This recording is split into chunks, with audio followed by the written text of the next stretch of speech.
Hello दोस्तों, नमस्कार। स्वागत है आपका क्राइम की एक और सच्ची कहानी में।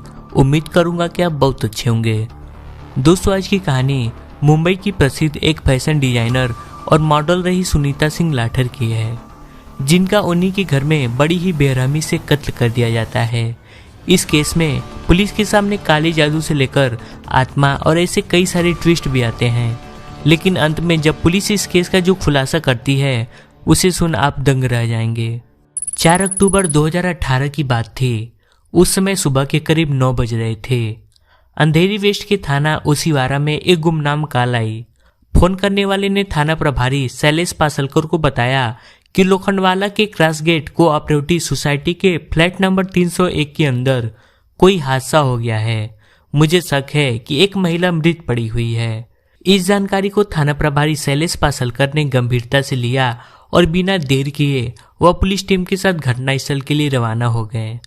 चूंकि घटना अंधेरी के पौष इलाके के कॉम्प्लेक्स की सोसाइटी में घटी थी, इसलिए उन्होंने इसकी सूचना वरिष्ठ अधिकारियों के साथ साथ पुलिस कंट्रोल रूम और फॉरेंसिक टीम को भी दे दी। चूंकि घटनास्थल ओसिवारा पुलिस थाने से लगभग 1 किलोमीटर की दूरी पर था, इसलिए पुलिस टीम को वहां पहुंचने में ज्यादा समय नहीं लगा और 10 मिनट के अंदर पुलिस टीम घटनास्थल पर पहुंच गई। तब तक इस मामले की खबर पूरी सोसाइटी में फैल चुकी थी और तमाम लोग वहां एकत्र हो गए थे।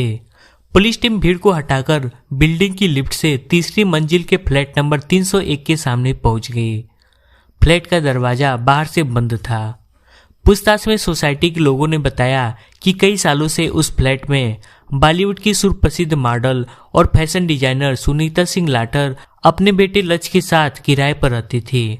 उनके साथ अक्सर उनके बेटे लक्ष्य की प्रेमिका और होने वाली मंगेतर एस्प्रिया बनर्जी भी आती जाती थी। सोसाइटी के लोगों के बताने और फ्लैट बाहर से बंद होने की वजह से थाना प्रभारी शैलेश पासलकर को मामला काफी रहस्यमयी लगा। उन्होंने अपने वरिष्ठ अधिकारियों से बात करके दरवाजा तोड़ने का फैसला किया। ये सब अभी हो ही रहा था कि तभी वहां सुनीता सिंह लाठर का बेटा लक्ष्य आ गया। उसने बताया कि वह मंदिर गया था और उसे इस बारे में कोई भी जानकारी नहीं है। पुलिस अधिकारियों की तरह उसने भी कई बार फ्लैट की कॉलबेल बजाने के बाद अपनी चाबी से दरवाजा खोला। दरवाजा खुलने पर जब पुलिस टीम फ्लैट के अंदर गई तो वहां की स्थिति देखकर वे दंग रह गए। हाल के बीचों बीच फैशन डिजाइनर सुनीता सिंह लाठर का शव पड़ा था। उनके शरीर पर हाफ टी शर्ट और हाफ लगी थी। सिर पर एक गहरा घाव लगा था जिसमें से काफी खून बह चुके थे। अपनी मां सुनीता को मृत देखकर लक्ष्य दहाड़े मारकर रोने लगा। जिस लड़के ने अपनी मां खोई हो उसके साथ क्या बीत रही होगी आप खुद समझ सकते हैं। पुलिस टीम और लक्ष्य के पड़ोसी उससे सांत्वना दे रहे थे और दूसरी ओर पुलिस टीम घटनास्थल का निरीक्षण करके हादसे के बारे में पूछताछ कर ही रही थी कि DCP Manoj Sharma, crime investigation team और फॉरेंसिक टीम भी वहां पहुंच गई। दोस्तों, आपकी जानकारी के लिए बता दूं, ये वही डीसीपी मनोज शर्मा हैं जिन पर हाल ही में 12 फेल मूवी बनी है। खैर, इस मामले के हाई प्रोफाइल होने के कारण मनोज शर्मा ने इसकी जांच का जिम्मा खुद संभाला और घटनास्थल का बारीकी से जायजा लिया। वहीं फॉरेंसिक टीम ने वहां मौजूद एक एक साक्ष्य को इकट्ठा किए। वहीं दूसरी ओर मनोज शर्मा ने थाना प्रभारी शैलेश पासलकर को केस से संबंधित आवश्यक दिशा निर्देश देकर वे वापस लौट गए। बड़े अधिकारियों के निर्देश के बाद थाना प्रभारी शैलेश पासलकर ने क्राइम ब्रांच टीम के साथ मिलकर घटनास्थल का मुआयना किया और मृतक सुनीता सिंह लाठर के शव को पोस्टमार्टम के लिए विल्लेपाले के कूपर अस्पताल भिजवा दिया। वही प्राथमिक कार्रवाई निपटाकर पुलिस टीम थाने लौट आई और केस की जांच आगे बढ़ाने के लिए पुलिस सुनीता लाठर के मॉडल बेटे लक्ष्य सिंह लाठर को थाने ले आई। पुलिस अफसरों ने मॉडल लक्ष्य सिंह के बयान पर केस दर्ज करके जांच शुरू कर दी। लक्ष्य ने अपने बयान में बताया कि उसकी मां सुनीता की मौत की वजह उसके मृत पिता की आत्मा है, जो कभी भी उनके ऊपर हावी हो जाती थी, जिसकी वजह से वह मान मर्यादा भी भूल जाती थी और अजीब अजीब सी हरकतें करने लगती थी। कभी वह उससे शारीरिक संबंध बनाने के लिए करती तो कभी शराब और ड्रग्स के नशे में उससे पैसे और कई चीजों की मांग भी करती, जो उसके लिए संभव नहीं था। बयान में लक्ष्य ने बताया कि वह घटना के समय घर में नहीं था। मां सुनीता ने रात को सोते समय ड्रग्स का हैवी डोज लिया था। सुबह बाथरूम में शायद वो अपने आप को संभाल नहीं पाई होंगी या फिर पिता की आत्मा का असर हुआ होगा और बाथरूम में गिरकर उनकी मौत हो गई होगी। लक्ष्य के इस बयान से पुलिस अफसर भी हैरान रह गए। वह इस मामले को जितना सीधा समझ रहे थे, दरअसल वह उतना ही उल्टा था। उसने आगे बताया कि जब उसकी मां सुनीता लाठर पर पिता की मृत आत्मा का असर होता, तब वह उससे मुक्ति पाने के लिए किसी न किसी बाबा की शरण में जाता था। हालांकि आत्मा और भूत प्रेत जैसी बातों को पुलिस और कानून नहीं मानता। खैर, पुलिस टीम ने अपने सूत्रों से सुनीता सिंह लाठर की हत्या की कड़ियों को जोड़ा और रही सही कमी पोस्टमार्टम रिपोर्ट ने पूरी कर दी। पोस्टमार्टम रिपोर्ट में सुनीता सिंह लाठर की मौत को हादसा नहीं बल्कि हत्या बताया गया, क्योंकि सुनीता के शरीर पर मारपीट के निशान के साथ गर्दन पर भी गहरी चोट के निशान पाए गए थे। और सूत्रों से मिली जानकारी के आधार पर पुलिस का सीधा शक सुनीता के अपने बेटे लक्ष्य सिंह लाठर पर था। लेकिन लक्ष्य अपना गुनाह स्वीकार करने के बजाय पुलिस अधिकारियों को नए नए रहस्यों में उलझाता रहा। पुलिस टीम के सामने सबसे बड़ी समस्या यह थी कि वह लक्ष्य से सख्ती से पूछताछ भी नहीं कर सकती थी, क्योंकि बिना ठोस सबूत के इस हाई प्रोफाइल केस में ऐसा कदम उठाने से पुलिस मीडिया के सवालों में घिर सकती थी। तभी किसी सूत्र से पुलिस के पास एक ऐसी सूचना आई जिसने पुलिस का काम काफी आसान कर दिया। दरअसल एक मुखबिर से पुलिस को पता चला कि यदि लक्ष्य की मंगेतर एस्प्रिया बनर्जी और उसके एक मित्र निखिल से सख्ती से पूछताछ की जाए तो काम बन सकता है। और ओशिवारा पुलिस ने भी यही किया।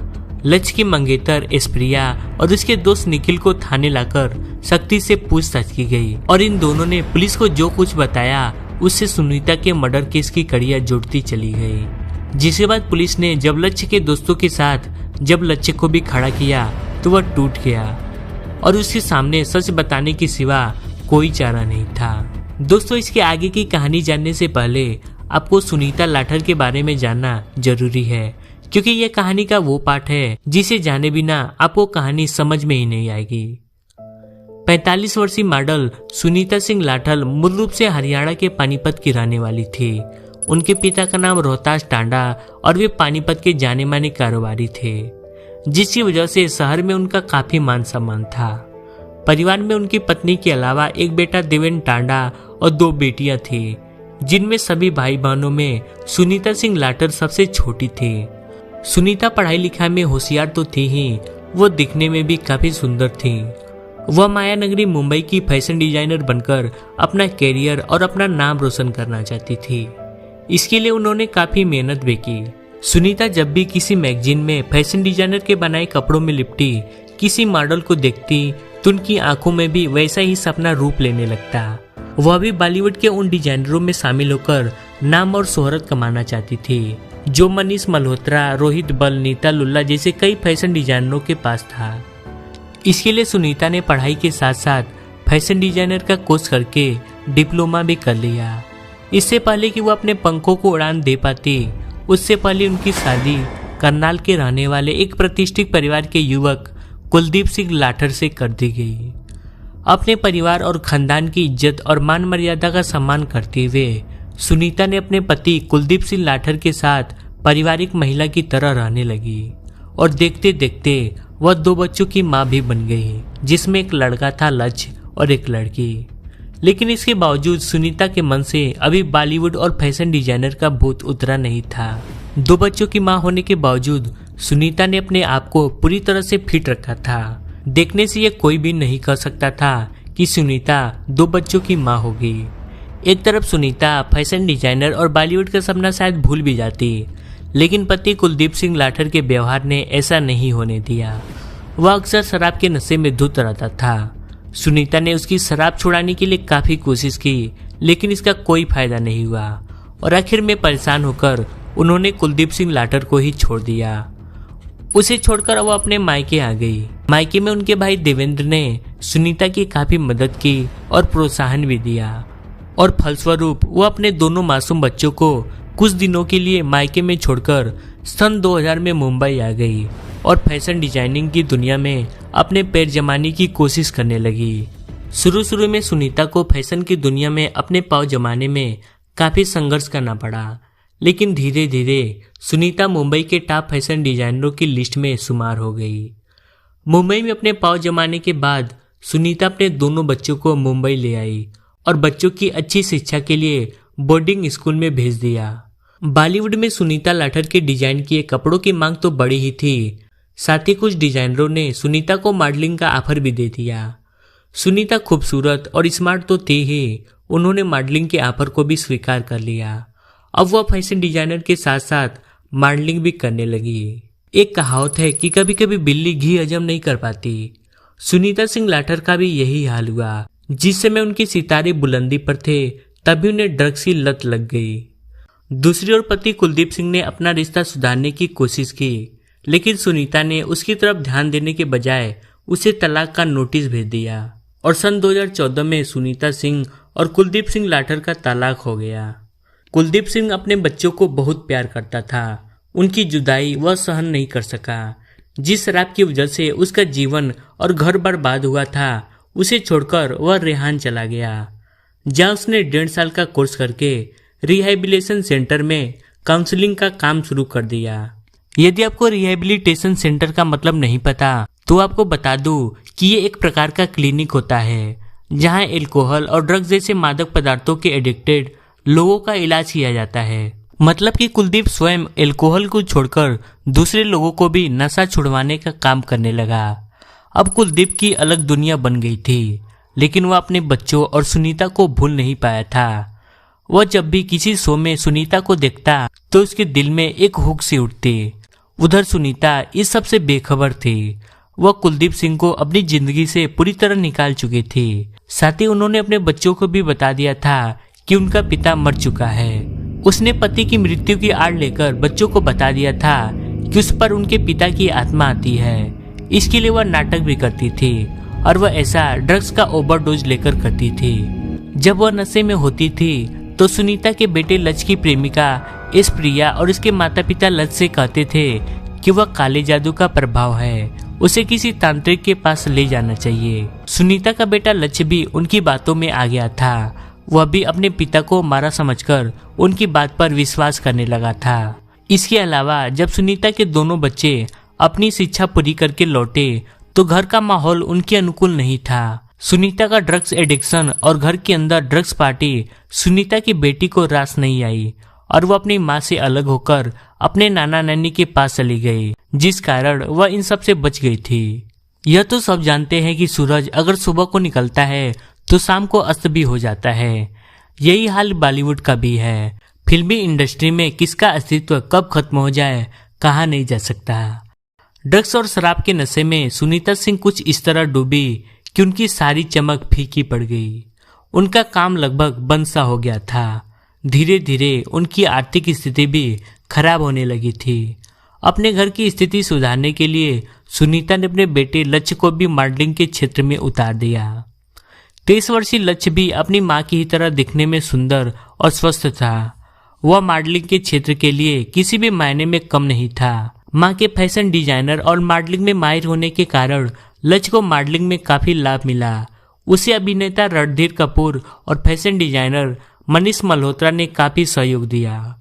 मॉडलिंग का यह सूरज धीरे धीरे ऊपर चढ़ ही रहा था कि घर के माहौल और वातावरण ने उसे भी अपनी चपेट में ले लिया। वह प्रतिबंधित ड्रग्स लेने लगा, जिसका इस्तेमाल यौन संबंधों और बॉडी बनाने के लिए किया जाता है। ऐसे ही माहौल वाले रेव पार्टी में लक्ष्य की मुलाकात एस्प्रिया और निखिल से हुई थी। निखिल मुंबई का रहने वाला था, जबकि एस्प्रिया का परिवार बंगाल का था, जो जादू टोना और काला जादू जैसी बातों पर विश्वास करता था। रेव पार्टी में जब ये तीनों मिले तो यह एक दूसरे के गहरे दोस्त बन गए और देखते देखते लक्ष्य सिंह लाठर और एस्प्रिया बनर्जी एक दूसरे को अपना दिल दे बैठे, जिसकी वजह से एस्प्रिया अक्सर लक्ष्य के घर आने जाने लगी। एस्प्रिया के व्यवहार और प्रेम को देखकर सुनीता ने भी उसे अपनी बहू के रूप में स्वीकार कर ली। सुनीता की तरफ से रास्ता साफ होने के बाद एस्प्रिया अधिकतर सुनीता के फ्लैट में लक्ष्य के साथ रहने लगी। कभी कभी उसका दोस्त निखिल भी वहां पहुंच जाता था। लक्ष्य अपने इन दोस्तों के साथ अपने फ्लैट में जमकर ड्रग्स की पार्टी करता था, जिसमें सुनीता भी शामिल हो जाती और इन सब पार्टियों में किसी भी तरह का भेदभाव या मान मर्यादा नहीं होती थी। खैर, घटना वाली रात यानी कि 3 अक्टूबर 2018 को हमेशा की तरह लक्ष्य अपनी गर्लफ्रेंड एस्प्रिया के साथ अपने फ्लैट नंबर 301 में पार्टी कर रहा था। जिसमें उसकी माँ सुनीता भी शामिल थी और तीनों ने ही ड्रग्स का हैवी डोज ले रखा था। इसी पार्टी के बीच लक्ष्य का अपनी माँ सुनीता से किसी बात को लेकर तीखी बहस हो गई और ये बहस इतनी बढ़ गई कि दोनों हाथापाई पर उतर आए, जिसमें लक्ष्य ने अपनी माँ को काफी चोट पहुंचा दिया और गुस्से में उसने सुनीता को बाथरूम में धक्का देकर दरवाजा बाहर से बंद कर दिया। चूंकि लक्ष्य ने अपनी माँ को तेजी से धक्का दिया था, इसलिए वह स्वयं को संभाल नहीं पाई और बाथरूम में लगे वॉश बेसिन से उनका सर टकरा गया और वो नीचे गिर गई। सर पर चोट इतनी तेजी से लगा था कि सर से खून निकलने लगा। चूंकि बाहर से बाथरूम बंद था, इसलिए सुनीता बाहर नहीं जा सकी और खून बहता रहा। और दूसरी तरफ ड्रग्स के नशे में लिपटा लक्ष्य बाथरूम के अंदर क्या हो रहा है इस सबसे अनजान बना रहा और वो ये सोचता रहा कि उसके पिता की आत्मा उसके माँ के अंदर आई है, इसलिए वो ऐसी हरकतें कर रही है। और ये सोचकर लक्ष्य अपनी गर्लफ्रेंड एस्प्रिया के साथ खार के एक मंदिर जा पहुंचा और वह वहाँ एक बाबा से मिलकर कहा कि वो मेरी माँ को शांत कर दे, उन पर मेरे पिता की आत्मा आई हुई है। जिसके बाद वो बाबा लक्ष्य के साथ उस आधी रात को उसके घर जा पहुंचे। घर जाने के बाद लक्ष्य ने बाथरूम का दरवाजा खोला, लेकिन जो वहाँ का सीन था उसे देख बाबा भी शॉक्ड हो गए, क्योंकि सुनीता पूरी खून से लथपथ जमीन पर पड़ी थी और उस समय तक अभी उनकी सांसें चल रही थी। बाबा ने ये सब देखते लक्ष्य से कहा कि वो जल्दी से एम्बुलेंस बुलाए। लक्ष्य ने भी एक निजी एम्बुलेंस को कॉल किया, लेकिन वहां तक पहुंचने में एम्बुलेंस को देर हो गई। और जब एम्बुलेंस का स्टाफ बाथरूम के पास पहुंचा और जब उसने सुनीता की बॉडी चेक की, तब तक उन्होंने दम तोड़ दिया था। जिसके बाद लक्ष्य ने एम्बुलेंस वालों से कहा कि वो इस बॉडी को ले जाए, लेकिन उन लोगों ने इसे पुलिस केस बताकर बॉडी ले जाने से साफ मना कर दिया। इतना सब करने के बाद लक्ष्य अपने पड़ोस के एक जौहरी के पास गया और ये बात बताकर उसने उससे मदद मांगी, लेकिन उसने पुलिस को इन्फॉर्म करने की बात कहकर उसका साथ देने से मना कर दिया। जब लक्ष्य ने सभी पैतरे आजमा लिए और जब उसके पास कोई चारा नहीं बचा, तब वह थक हार के एक मंदिर चला गया, जहां उसने अपनी की गई गलती की माफी मांगी। और ये सब होते होते अगली सुबह हो गई, जिसके बाद किसी ने पुलिस के पास फोन करके इसकी जानकारी दी, जैसा कि मैंने आपको शुरुआत में बताया था। इसके बाद पुलिस लक्ष्य के घर पहुंची और इसके बाद क्या कुछ हुआ आप खुद जानते हैं। खैर, पुलिस ने लक्ष्य और उसके दोस्तों से पूछताछ करने के बाद लक्ष्य के पड़ोसियों से भी पूछताछ की। उनका भी कहना था कि आधी रात से लक्ष्य के फ्लैट से कुत्ते के लगातार भौंकने की आवाज आ रही थी। दूसरी ओर पुलिस ने लक्ष्य को कोर्ट में पेश करके उससे अच्छे से पूछताछ करने और सबूत जुटाने के लिए उसे पुलिस रिमांड पर ले लिया। इस दौरान एक काफी अजीब सी चीज होती है। जिस पिता को लक्ष्य मरा हुआ समझ रहा था, वो भी लक्ष्य और मीडिया के सामने आते हैं। उनका कहना था कि लक्ष्य ने ये सब जानबूझकर नहीं किया होगा, क्योंकि मुझसे अलग होने के बाद वो अपनी माँ के पास ही रह रहा था और वो अपनी माँ से बहुत ही प्यार करता था। खैर, पुलिस ने इस केस से संबंधित सारी सबूतों को इकट्ठा करके लक्ष्य पर धारा 304(2) गैर इरादतन हत्या के तहत मामला दर्ज किया और उसे कोर्ट में पेश किया गया और कोर्ट के आदेश के बाद उसे जेल भेज दिया गया। हालांकि मैंने इस केस को लेकर काफी छानबीन भी की, लेकिन मुझे ये नहीं पता चल सका कि लक्ष्य को आखिर कितने दिनों की जेल हुई थी। यदि आपके पास इस केस से जुड़ा कोई सवाल है तो आप हमसे कमेंट में पूछ सकते हैं। खैर दोस्तों, इस केस में हमने देखा कि गुस्सा और नशा एक इंसान के लिए कितना ज्यादा खतरनाक होता है और जाने अनजाने में उस विक्टिम को अपना कीमती से कीमती चीज गंवानी पड़ती है, चाहे वो बीवी हो, पैसा या शोहरत हो या खुद की माँ।